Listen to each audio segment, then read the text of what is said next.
Hello everyone and welcome back. My name is Courtney, I am here with my spouse Royce, and together we are the Ace couple. And today I know there are at least dozens of you out there that are thrilled to see the title of today's episode because you lovely listeners came to us in droves telling us that we needed to play the game in Stars and Time. And so we did just that. The time has come for us to talk about the asexual and aromantic representation in this video game.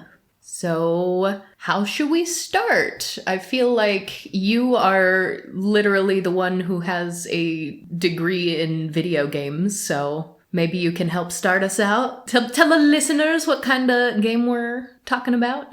A degree in video games. That's like sometimes hearing family members being like, you do computers, right? You do computers. You do video games. So in Stars and Time is, I guess at its surface level, what you'd think of as your sort of typical formula for a turn-based RPG. It does have a lot of personality in the dialogue and the storytelling, and it also features a time looping mechanic. So you're mainly playing in a relatively small area. It's in town and 3 floors in a castle before the boss, but you are repeating these multiple times as things are changing, dialogue's changing, as you're learning more about the world, as new things are coming up over what is a good 20-25 hour playtime, assuming you're not trying to 100% the game.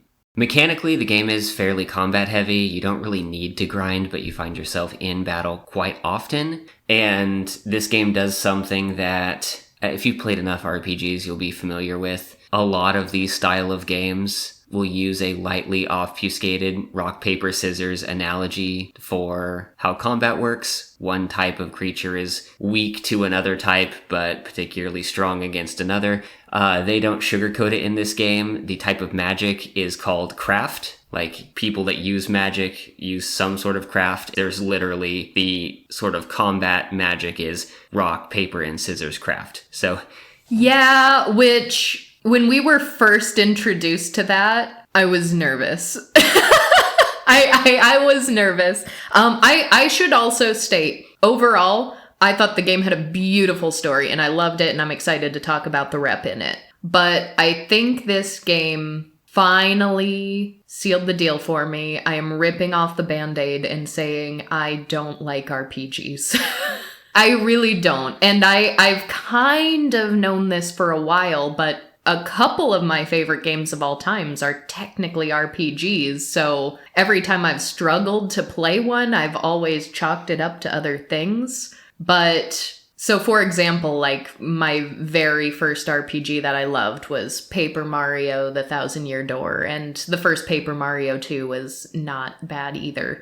But halfway through those games, I get terribly bored of the combat and I avoid it as much as possible. But even within the combat, there's always some sort of timed mechanic or you have to hit the right button, do things at the right time. So that at least gives me a little something extra. And the other one is Undertale, which might be my favorite game of all time. But that one is very, very different combat-wise, because when you are in combat, it's also like a bullet hell where you're trying to stay alive while an enemy is attacking you. Or, well, when you're playing through, assuming you aren't just attacking, in which case the game takes a very different shape. And I love that you, like, have to play it through with 3 totally different strategies in order to get the full game, and everything about that game and its impact just worked for me so very well. But that one's so inspired by, like, Earthbound, and we tried going back to play that.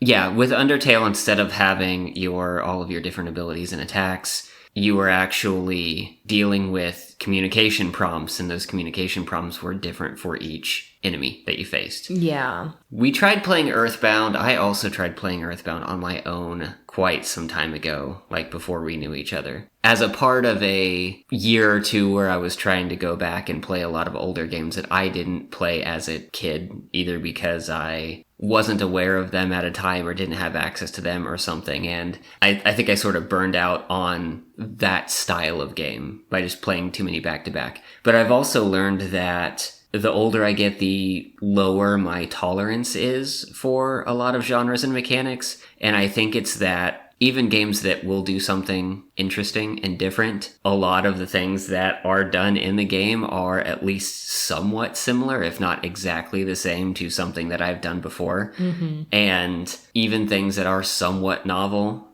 seem to wear off sooner than they did when I was a kid.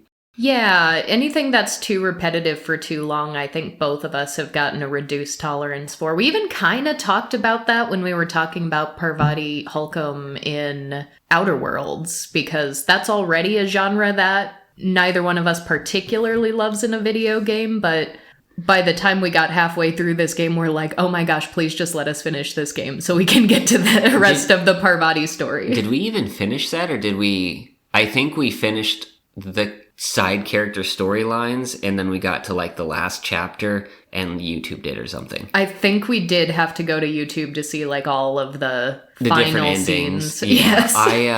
I have mentioned just around the house while we've been playing games sometimes that there are definitely some games now where if I had a skip to next cutscene button, I would press it. Mm-hmm. Yeah. So I really do think probably Undertale is the only game where that has not happened on me, because every combat, no matter how you do it, is distinct in some way, and they find ways to keep it fresh and different throughout.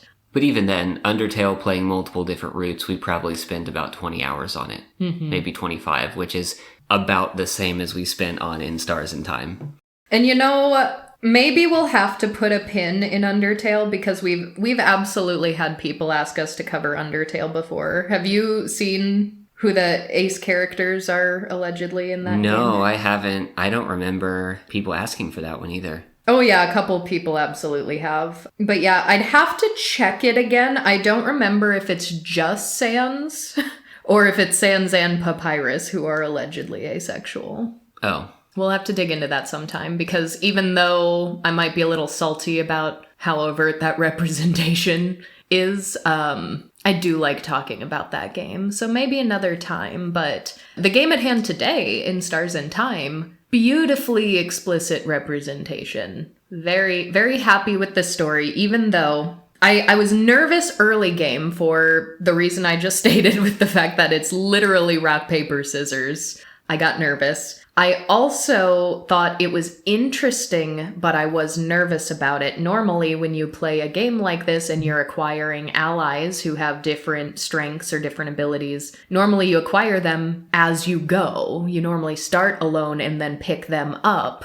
But this game opens and you already have your team of people. You've already been traveling with them for a while, so you already know them all and they know you. And you're basically playing the last day of your full journey. And I was very nervous at that point, because I kind of like getting to know new companions. And I was like, are there going to be enough opportunities for character growth and development, and for us as players to become attached to these companion characters now, since we are just sort of thrown into it and already know them? Yeah, we tried not to spoil too much going into this game, and when we did start up the game and I saw that all of our characters were listed as being level 50, presumably out of 99, which is common enough, and that they had a lot of abilities and they already had some equipment and all of this, I was expecting the game to do this thing where you go into something reasonably powerful and then something happens and you lose all of your abilities, or you go back in time or something like that.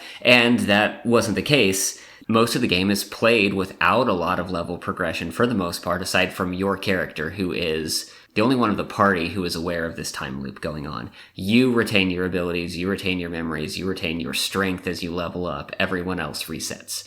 But I guess to go through the cadence of the game, as you said, we're basically at the end of an adventure. Everyone has been together traveling for a while. Different people joined at different points in times, but it's been a couple years, I think. It's been a decent amount of time. There are 5 of you in total. You play as Seafrin, a short, behatted, stealthy, trap-seeking character. Non-binary, touch-averse, kind of quiet, which I think is one part about getting to know the characters over this repeating day is that because your character is generally so reserved, there is a lot about their friends that they haven't come to learn, and there's a lot that comes out over this repeating day. I was really happy to see that because that was one of the things I was nervous about, but I got proven wrong on that point. But yeah, Sifrin, I thought was very interesting because the party around them uses they and he interchangeably as pronouns. And even though we have gotten to a point in representation where we are starting to see characters who use they them pronouns, very rarely do we have people that kind of have two sets of pronouns that both get used. Yeah. Seafrin has fallen victim to the amnesia trope. They don't remember a lot about their past. Hometown, can't talk about it. There are big missing blotches in their memory, which is one sort of ongoing thing in this game. There are a couple of mysteries that we get a good enough indication underneath, but it's something that is not fully explained. The characters themselves don't understand it, and we as the players never get a full idea of sort of this world's history and some of the magics behind it.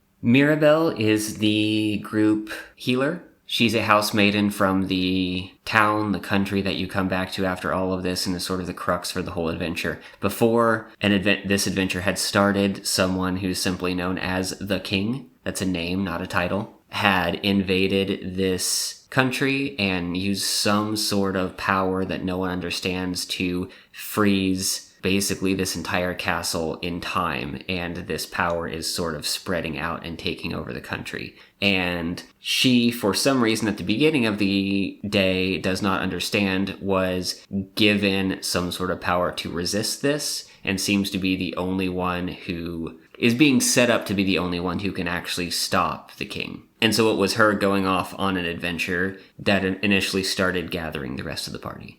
And she is actually our Arrow Ace character. And Sifrin, the character we play as the players, is asexual, but does have romantic interest. We don't learn about that part until later on. But it is always refreshing when you can have sort of two different characters, at least two, who are on different places of the A spectrums. That's always a really great way to demonstrate without telling that it is in fact a spectrum. And the conversations in which this gets revealed and made more explicit did something that I think is a step up from the conversation that you have with Parvati in Outer Worlds, because she sort of explains that she is asexual, and then you as the player have dialogue options. You can say, I'm asexual too, or you can choose that you're not. There isn't a choice with this one. In fact, there really aren't a lot of dialogue choices that change the story. Yeah, very few. There are actually a lot of times when you get a prompt to say something, it's really just to control the pacing. So there are a lot of cases where a prompt comes up and it's just one option. It's just waiting for you to hit the button to say the thing. Or a lot of times when you do have an option, it's the, do you want to have this conversation or do you not want to? And that's about the only deviation there. Or there are things to just say on different routes. Like, since you are repeating the same day over and over again, sometimes a seemingly innocuous choice like, oh, what snack do you want? Here are 3 options, and you can pick one. Then on your next time looping through, you can pick another one. And usually that doesn't affect anything, but sometimes there's a silly gag like, oh, whoops, you're allergic to pineapple, you die.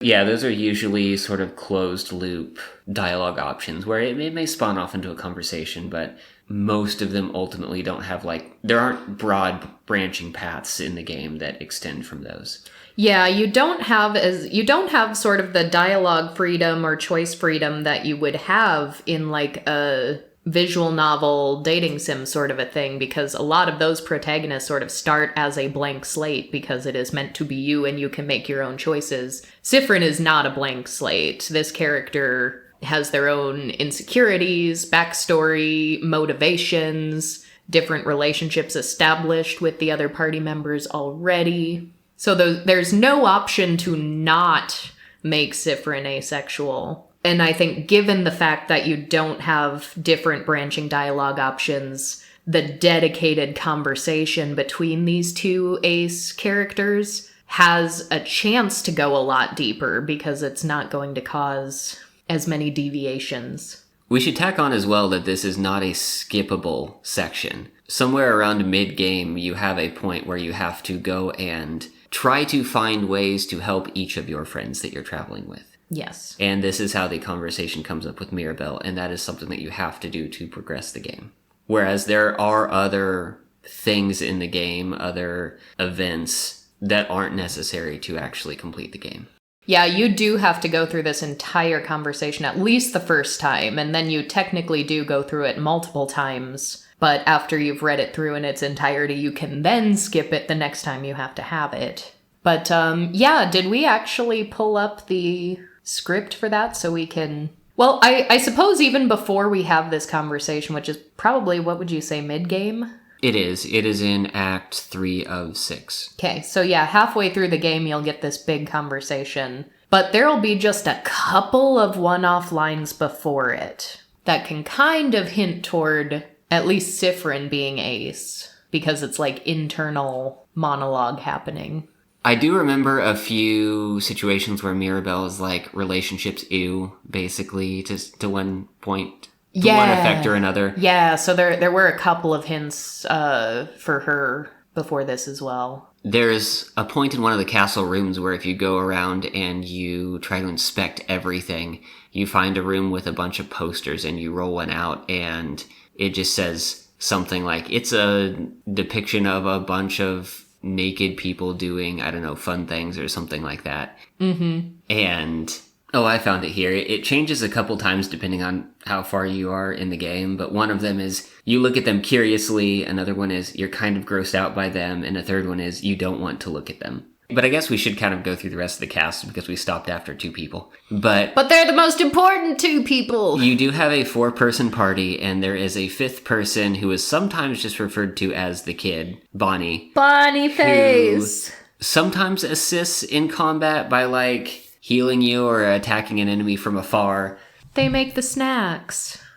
But a common theme is they really, really want to help out. They want to be able to fight. They want to be able to participate, but they're also very young, and everyone else in the party has to talk them down to be like, no, we are trying to protect you. You are helping by making the snacks and by occasionally distracting the enemies. You don't need to run out and potentially get hurt. But in that scene with the posters, all of the adults in the room see them and understand what they are and react to them in some way, and then they're all like, no, don't let the kids see. Real quick before we go back to Mirabelle's big scene, the other 2 characters are Isabo and Odile. They represent the rock and the paper side of the equation, with Isabo being the sort of buff protector type, rock type. I don't know if it's explicitly confirmed, but it's at least heavily hinted at that Isabo is a trans man. I thought for sure he was after a conversation we had with him, and then also in close proximity to something that we thought was a trans joke, but apparently the creator said that wasn't intended. In reading through wikis after we finished the game, I did see one comment not about this character, but about a particular item. There was an item that was called like a cracked egg. And they were like, this item being a part of a larger trans awakening metaphor was not intended. It may have accidentally happened. It was not intended. Well, I swear in my memory of playing this, that happened in relatively close proximity to the conversation where we were like, wait, Isabo's trans! Oh my goodness! And then we saw like, oh, this cracked egg item, and we're like, yup, confirmed! So one thing that this game does is as you're going through, you're seeing people come across books or relics or something of interest in this castle and then talking about it. And it generates a lot of discussions about different cultural traditions between their respective countries. Because the country that they're in right now, where this castle is in, seems to be what we would consider very progressive. The deity that they worship is the change god, and it's all about, like changing, not remaining stagnant is seen as a good thing. It's seen as something that you should do. And Isabo has gone through changes multiple times, to the point where there are some critical comments later in the game at one point where Isabo is criticized for potentially continually changing as a means of running away from self-reflection. Well, it also seemed to me, after a big conversation to learn more about his backstory, and I didn't make notes of this, so I can't tell you the exact quotes, but the impression I got was, since he is the rock type and he's big and he's strong, he was talking about how he wasn't born that way. He wasn't that way, and he had to become the strongest one, and he had to be the big, strong, tough guy in order to feel like himself on the inside. But then he does have this softer side, like he also wants to design clothing and stuff, and he was sort of having this conflict. He's like, but I'm supposed to be this big, tough guy. So it almost seemed to me, in this conversation, I was getting very much vibes of like trans masculine and going maybe to an over-performative level of masculinity that wasn't true to his internal self before, realizing more about what he actually wants, as opposed to performing these gender norms for other people. So that's why after this big conversation, we were like, Isabo trans? Well, it is interesting because the text in the game, I think Isabo brings up on more than one occasion, transitioning from a nerd to a jock. But they very briefly mention being really young and being small, and I think saying that they had braids. There's something sort of feminine, like a feminine attribute in appearance. Feminine coded. And we in also this context. We also know that craft is the broad spectrum type of magic, and we are introduced to the combat crafts. There are other crafts we see that people have crafted statues and flowers, and there are clay making and candle making sort of stations in the castle. And so craft can be used to create a lot of things. One common enough aspect of craft is body craft, which is where you change your physical form to be what you want it to be. And a lot of people use this. Some people do smaller degrees and some people do larger degrees. And Isabo did craft their body to be large and powerful. Yeah, and using that exact language, like the body I crafted. Before we loop back around, the fourth character, Odile, is the paper type in the group. She is the oldest one of the four, I guess 5 of them, and the most learned and versatile. You could think of her as the wizard character in the group. Yeah, the stoic academic type. Yeah.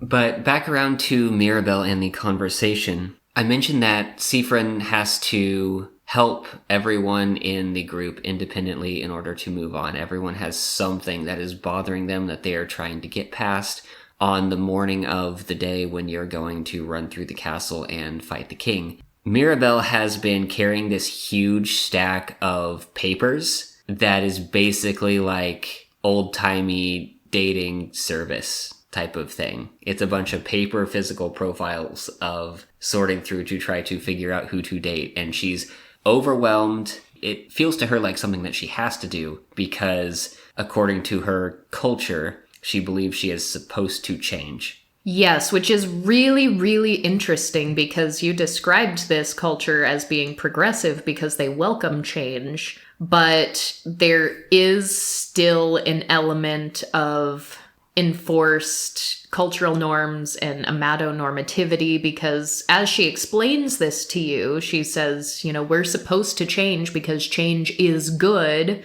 and we should try to change. We should embrace change, but finding a partner and essentially getting married, entering a partnership, is seen as one of the biggest ways to change. And so this whole dating profile thing that she's going through is kept very secret. somehow. Our character even is surprised when she plops out this huge package of papers and is wondering how she was able to carry this around on their adventures and keep it secret the whole time. But through looping multiple times, we eventually figure out what she's been worried about and sort of force ourselves into the situation to get her to open up and try to help. And so we start going through these papers and pull a few out, and it seems like she's not all that interested in the profile of a man that we pull out. She's not all that interested in the profile of a woman that we pull out. I wonder why that would be. We ask, what kind of person are you into then? And she says, oh, I don't have a type. I like all kinds of people equally. When prodding further, she doesn't really give a clear answer. She would like someone nice, someone who likes her. And then she sort of pauses and turns the question on Sifrin. And Sifrin pauses and doesn't know how to answer that either. The question of, what kind of person do you like? And then Mirabelle finally says, I'm not interested in that dating stuff. And part of what you were mentioning just a moment ago about the change belief being very important to her, specifically as a housemaiden, and to her culture in general, she feels very pressured into this. And going through her own justifications here, she says, one of the ways to change is to try new things. So I'm trying new things, and some are fun and fulfilling and easy, but you can't just go and only try new easy things, can you? Sometimes I have to try scary new things, things that make me uncomfortable, things that I don't want to do at all, which includes dating.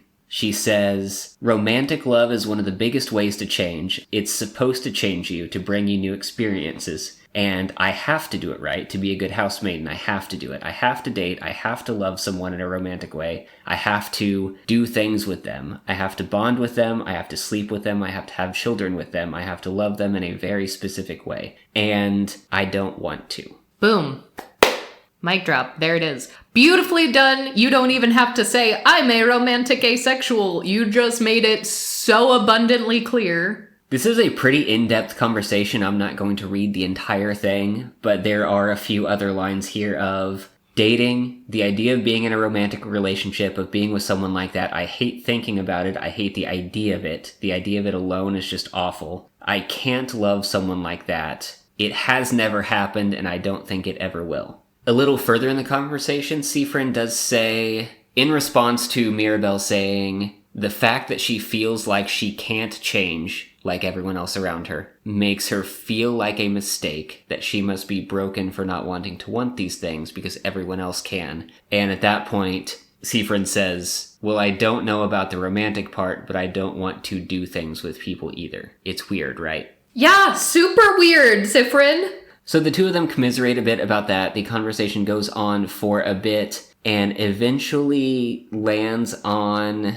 being true to yourself and finding a way to incorporate that into the doctrine that you follow, and in that accepting that this is not something for you. You are still changing in a way. You are still growing by accepting that you do not need to change in this way, which is a satisfying enough conclusion for Mirabelle, and her problem is solved for the time being. Hooray!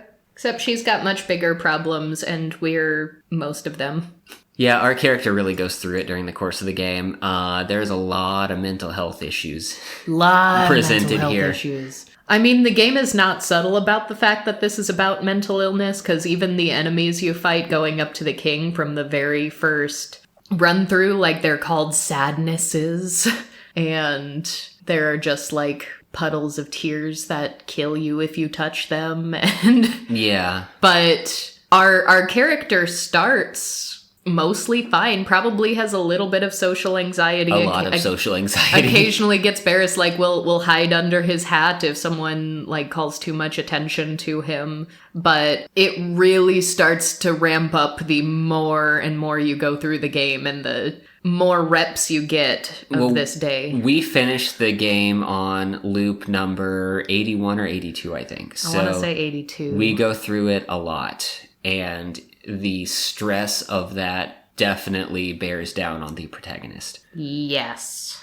But teased from the very first day, even before we have this conversation where Sifrin admits to being asexual, not necessarily knowing about romance, it's really heavily implied right from the first day that Isabo has a crush on Sifrin.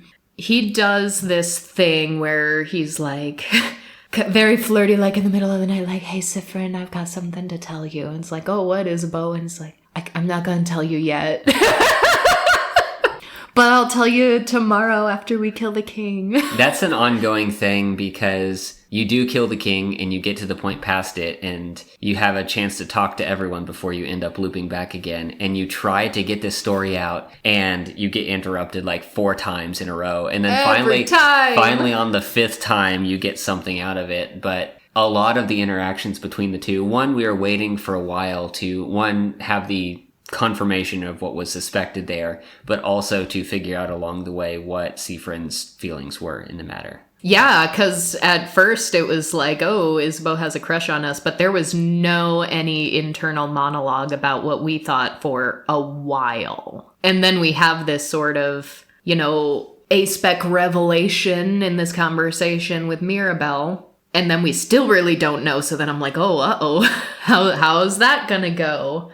But then after multiple attempts of killing the king, but still not being able to finish the day and going up to Isabo and being like, what did you want to tell us? And then getting interrupted again and again, then we do start getting a little bit of internal monologue in the later game where Sifrin is saying like, we have to know if he feels this way. That's the same yearning that we have. Like, yearning specifically stands out in my head because that was the word that was used at one point. And so it's like, oh, there's our answer. We yearn for him. The plot thickens, but he will never say it because we can't get to the end of the game. But yeah, Sifrin goes entirely off the rails. And the very last...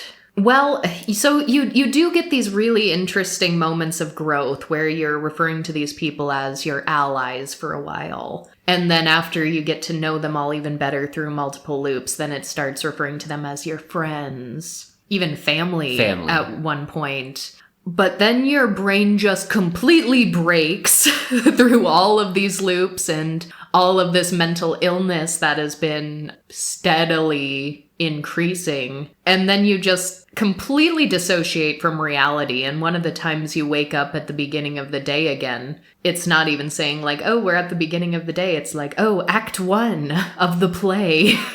And the format is just different. It's like you're watching yourself in a play and the people around you aren't real. And you even see a picture of your friends, and instead of it saying either your allies or friends or family, it says, oh, it's you and your actors. And it's like, oh no!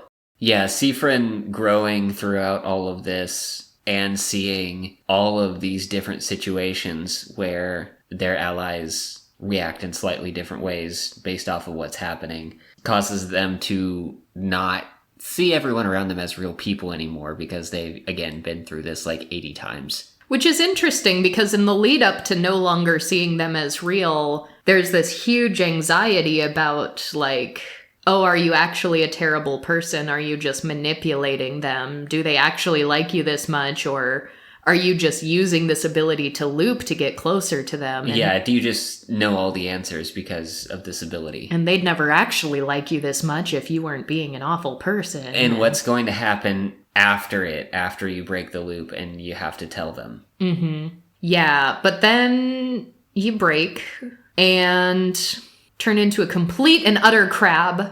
We haven't explained the crabs yet.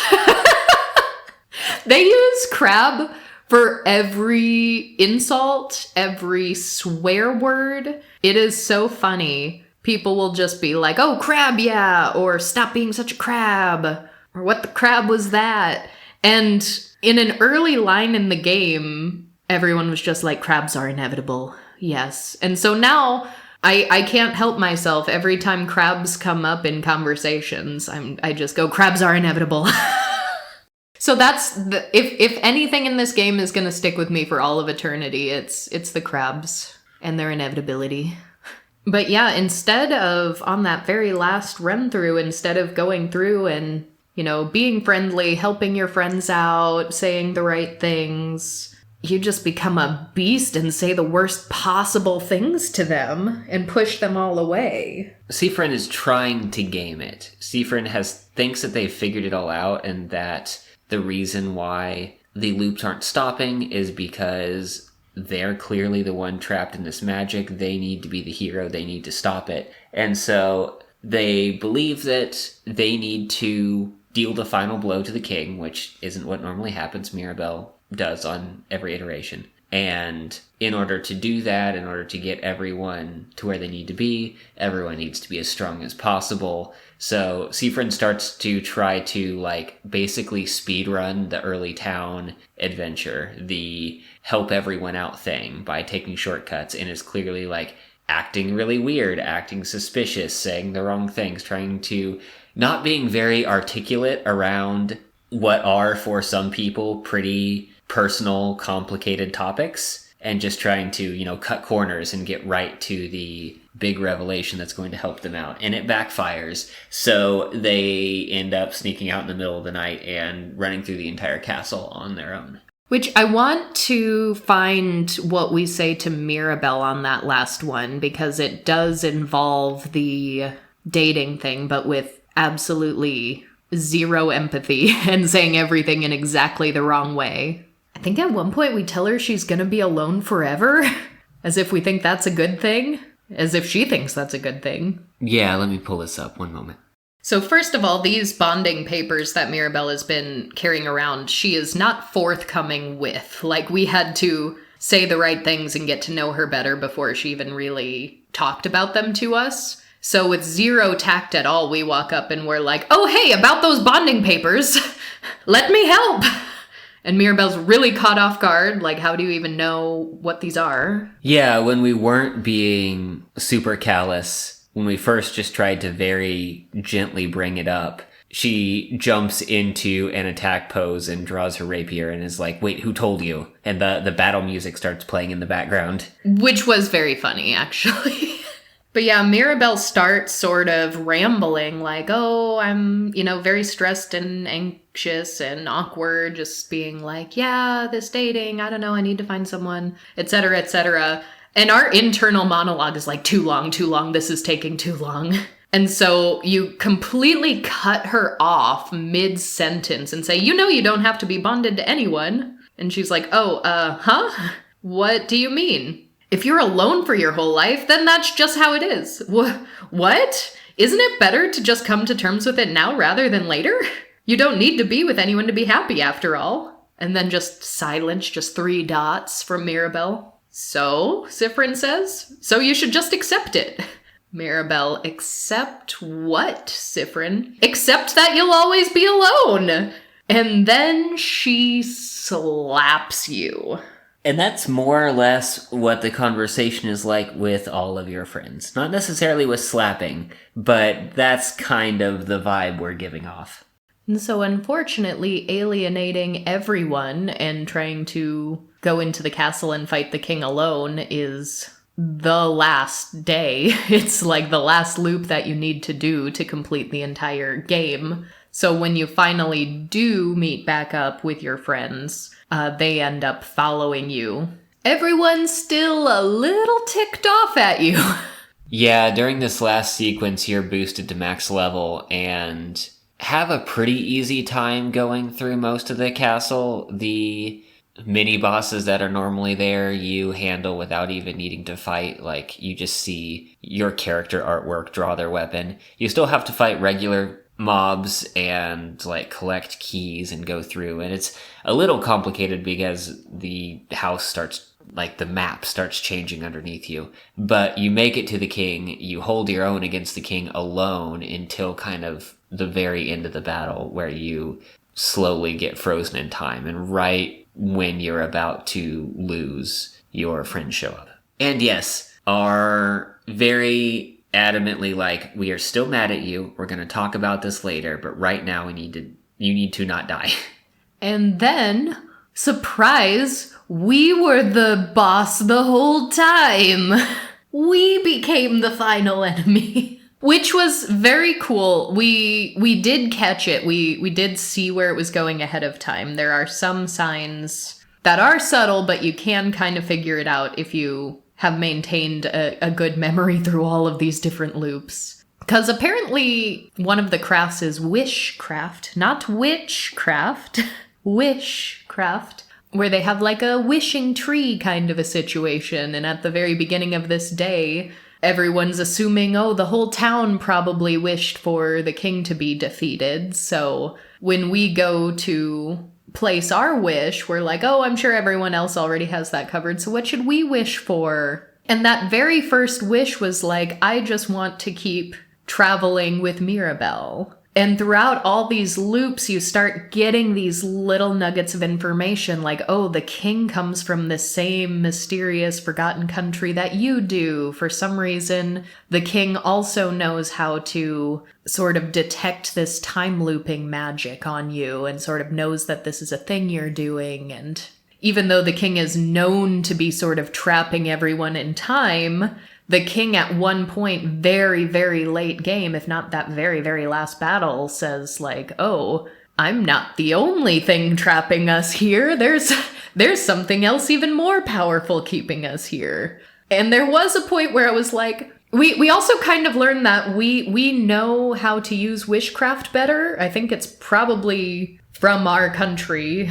Like, we know how to use it better than everyone else does. That's sort of the implication. Learning what wishcraft is a whole ordeal. It's a big part of, like, the mid to late game. Because it's the country that you are in, I don't think has ever heard of it. They don't think it's an actual type of craft. Timecraft, which is presumably what the king has been using, that's what everyone thinks the king has been using, is known to exist, but is thought to be an impossibility. Wishcraft, I don't think is like, it's hardly even on anyone's radar. But there's a point late game where there's a conversation with the party about what everyone wished for, and they go into details of how they made their wish, and the rest of the party is all like, yeah, you just go in front of the tree and you like clap your hands a couple times and you say your wish or you think about your wish or whatever and you walk away. And Seafrin's like, what are you talking about? Very obviously, you look at the tree and you find a leaf that most represents you and you grab it and you whisper your wish into it and you fold it in half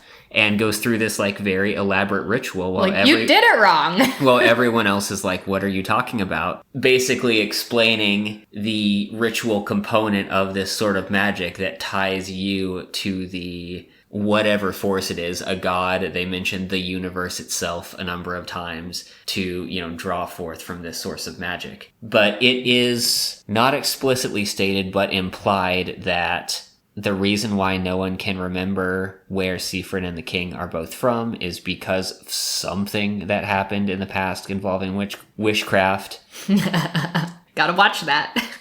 There's also, you will find books here and there about color theory. This game is played in black and white, and the idea is that, again, not fully explained, but at some point in the past, the world used to have colors, and there was probably some sort of issue where someone used wishcraft and got rid of the color in the world. They do kind of do a, like, concentration thing. Like, if you use too much of this magic too close together, it can start to, like, tear at the fabric of reality. And so you do start to see some things unravel. Like, you'll see echoes of yourself on different loops, and sometimes the image will get a little messed up. So you sort of see this unraveling. So there are a few jarring splashes of red near the end of the game as things are coming apart. Oh yeah, red comes up as soon as it's like, oh no, we're the final boss.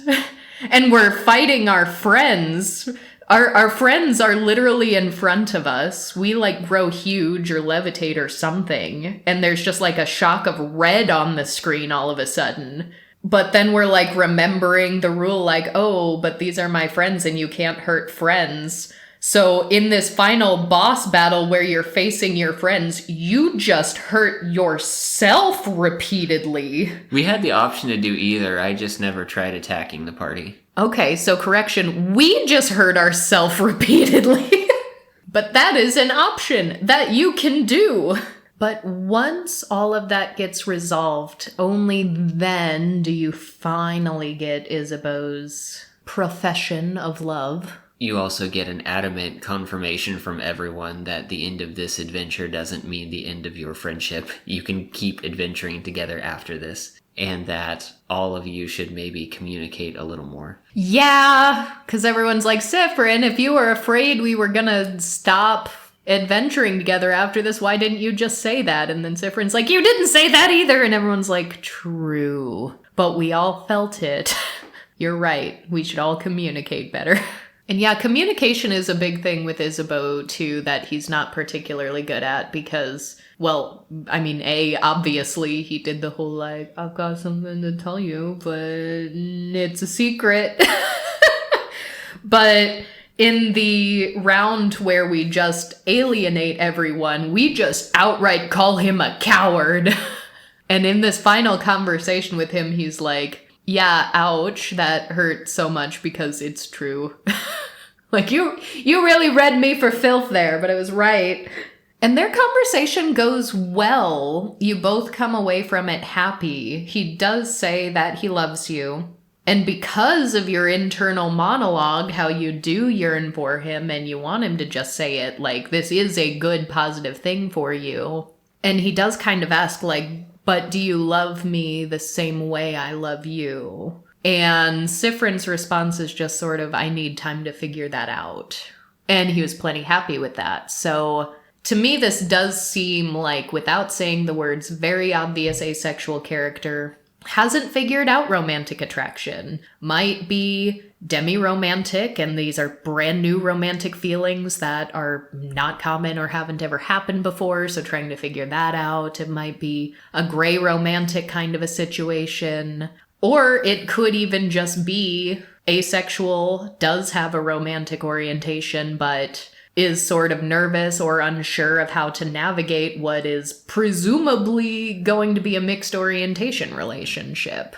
So lots of possibilities, but the rep we do get is very explicitly ace for Sifrin and very explicitly arrow ace for Mirabelle in a way that I think is very clear, effective, not skippable, important to the story. I already mentioned that it's great to see two a-spec characters in different places of the spectrum. That is always welcome. And then just demographically, Mirabelle is a black woman, has textured hair. Sifrin, as we said, uses both they and he pronouns. So certainly non-binary of some flavor, perhaps trans-masc of some flavor. And wears a fabulous hat. And I always welcome good, behatted ace rep. So overall, I did really like the story, and I really liked the rep. One thing I also kind of like about the Sifrin and Isabo ending being on a positive note, but ambiguous, is that a lot of times in media, when we do have an example of a mixed orientation relationship, we have an asexual character and an allosexual partner or prospective partner for them. Oftentimes, a big part of their plot and development is just that. This is a mixed orientation. How do we do this? You're ace and I'm not. How is this gonna work? And that's still very valuable because obviously there are mixed orientation relationships all over the place in this world, and seeing good, healthy examples of that is welcome. Seeing disasterful examples of that could be interesting if it's done right. I just don't trust allo people to do it right. So we need more ace writers to do things like that. So it's nice to see the emotion and the building up to that without making that a focus or like the central conflict. Because it really wasn't the central conflict of not only their arc as prospective partners, but for each of them individually or the game as a whole. So, and then we have Mirabelle, who doesn't want to be partnered to anyone like that. So it certainly doesn't feel like the obligatory, oh, but aces can feel romance. Or aces do want to find love. Because we all know how isolating that can feel when so many of the ace characters' stories start to follow the same kind of arc over and over again. Although truthfully, depending on what you've seen, especially most Aces and Arrows talk about television representation, because that's where we're starting to get more and more characters, but it's also where tropes start to emerge and solidify a lot faster. There are few enough quality examples of ace rep that if there is sort of the Arrow Ace character, the loner doesn't want to be partnered, a lot of romantically oriented aces will be like, but I want to see examples of aces who do want to fall in love. But also vice versa. There are plenty of people who have only seen examples of aces trying to find a relationship and that being a big struggle in their plot line. And so naturally, a lot of Arrow Aces will be like, I want to see Arrow Aces too. So, hey, problem solved. Put a variety of a-spec characters in your media. It's allowed. 2 a-spec people are in fact allowed to be in the same room as each other. It happens in real life too, I assure you. But yes, certainly, even though I think I've come to terms with the fact that RPGs are just not my thing, if the story's good enough, I will play more in the future. But of all the RPGs I have played, this is the first extremely explicit ace and arrow rep that I've seen in a game of this genre. So that is very much worth celebrating. Also, I was gonna say I want a hat like Sifrin's, but I think I already kinda have one. Yeah, kinda. I don't have an eye patch like Sifrin's. I did have a brief stint in an eye patch when I was a kid, though, so... But yeah, looking at things after the game, after we played it through, because there were a couple of things that we did miss, so we did go look up some of the scenes we haven't encountered, and there was certainly one that I thought was funny, because I can relate to the a-spec obliviousness of, like, either sex jokes going over your head or not understanding when someone's flirting with you, and there was absolutely a moment where, if you're in the right place at the right time, you can hear Mirabelle and Odile talking. And Odile is like, oh, I wonder if Isabo's finally going to confess to Sifrin. And Mirabelle's like, what do you mean? Confess what? Well, Odile just says confess. And it takes Mirabelle a little bit to be like, I get it. How did I miss that? Oh! And Mirabelle specifically says, because Mirabelle and Isabo are... I think she calls them romance buddies. They discuss a long-running series. Is it horror romance? I think it's those combination of things. It's a series that a lot of people are aware of. Like, trying to find the last chapter is a whole big thing. Mm-hmm. And Mirabelle is like, why didn't Isabo tell me about this? Why did he confide in you and not me? And Odile says, well, he told me that while you like reading romance fiction, you seem to be weirded out by talking about actual real life romance, and that's why that didn't happen. That's a relatively common Arrow experience. Yeah, there are a lot of things in the game that we found out after the fact. We did end up watching a scene or two that was big that we missed, or that we just didn't hit all the right checkpoints to hit. But other than that, there are a lot of situations that you would have to loop on a lot more than we did, at least in specific areas of the castle, to hear every iteration of what can go down there. Well, because we both got a little burnt out on the fighting and the moving through the castle and some of those mechanics. So there absolutely was a time where you were like, I'm just going to pull up a guide so that we can get this done in the most efficient way possible. About halfway, maybe a third of the way through, it was like, yeah, it's walkthrough time. Yes, I really liked the story, but unfortunately for me, who is already, like, take this with a grain of salt, I'm an RPG hater. There was a little too much game in that game. But I understand the effect. I understand the decision that was made, because some of the tedium of the repetition, like, there are changes that do happen throughout it, so it's not exactly the same every time, and those changes are significant to see them happen. And ultimately, part of the reason why your brain breaks is because you've done this too damn many times. So I think we as the players were just a little less resilient to the brain breaking from tedium than Sifrin as a character was. Yeah, I didn't mind the running around bit. It was all of the sadnesses that respawn every time you leave the room and run into you. And even if you can kill them in one shot or you just escape from battle, there's still like a noticeable amount of time before you get your first turn and... Right. Yeah, that was absolutely, it's like running through the castle, try to run away from the enemies, don't let them touch you. Try to just run past them. And then if one does touch you, like it turns the wrong way and you didn't expect it to do that, then we just sigh. Yeah. Not this again. Which that was my experience playing Paper Mario the Thousand Year Door halfway through the game. So that is just how I am for RPGs. Looking up some of the confirmations after, because that was the only reason why we saw the quote about the cracked egg not being a trans reference. Somehow, that wasn't intended, but it felt very much intended.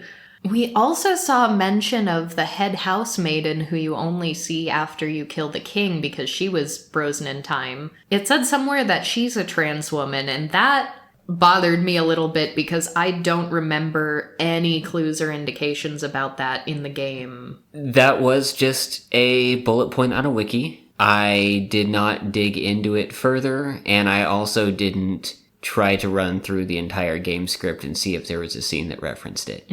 I mean, it wouldn't be the first time I've seen something on a wiki that was incorrect. Wrong. But like, I have no idea. I didn't try to track that one down. The entire cast is pretty diverse, and I mentioned that the country that they're from is, even by the other characters who are not from there, is mentioned as being very progressive, very welcoming. There are a few interesting conversations where they talk about names, and the whole idea behind bodycraft being very common is interesting. They talk about different systems of beliefs, and... There was also totally a side character, not even like a properly named one. Like the people who aren't in your party have like, well, this even happens to us. If we run into a new person, they'll call us like, oh, you traveling one. Or there's a guy fishing, he's the fishing one. There is a woman with a cane at one point, and she's just called Beautiful One. And that made my heart warm for a second. But I didn't even think of this, but now that we're having this conversation in a world where bodycraft is a thing and you can actually modify your body with magic, the fact that there is someone who is still a cane user in this world is very fascinating to me, because I have borne witness to far too many conversations, usually in TTRPG communities, like D&D bros being like, there wouldn't be any disabled characters in a Dungeons and Dragons world. Yeah, okay, all right. But that is a rant for another day. For today, it is time to give a huge shout out to today's featured marketplace vendor, Serapheir, where you can find fan art, prints, merch, charms, and other cool stuff by a New Zealand artist. And I picked this vendor today because I knew we were going to be talking about RPGs, and although they do not have any specific fan merch for Instars and Time, they do have some Undertale fan merch and Deltarune fan art, which we didn't get to talk about here, but that's sort of the successor to Undertale, same creator, literally an anagram of each other. And as of the time this episode releases, if the next couple chapters of Deltarune haven't released yet, it's coming really soon. But in addition to Deltarune and Undertale merch, there are other fandoms such as Arcane, Fullmetal Alchemist, Vocaloid, Zelda, Has-Been Hotel, Hell of a Boss, Monster High, Five Nights at Freddy's, tons of different fandoms. So if you have a favorite game or TV show, definitely check out this marketplace vendor, see if they have anything for you, because there is so much here. And this artwork is beautiful.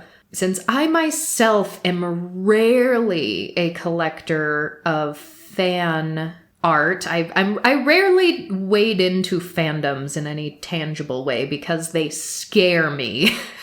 But there are some just general Pride pieces of artwork here. Adorable, like Pride color dinosaurs. I, of course, got the Asexual flag color dinosaur. I got the general rainbow flag dinosaur. And these are so cute. I even got an extra sticker for a friend of mine who uses a different flag, and I think they will rather enjoy this one too. But check it out. If this wasn't shipping from New Zealand and if shipping was a lot easier than it is, I personally would have also gotten this like Dungeons and Dragons themed washi tape that's really adorable. It has a d20 on it, a cracked skull, a lute, a sword, a spell book, bow and arrow, potion.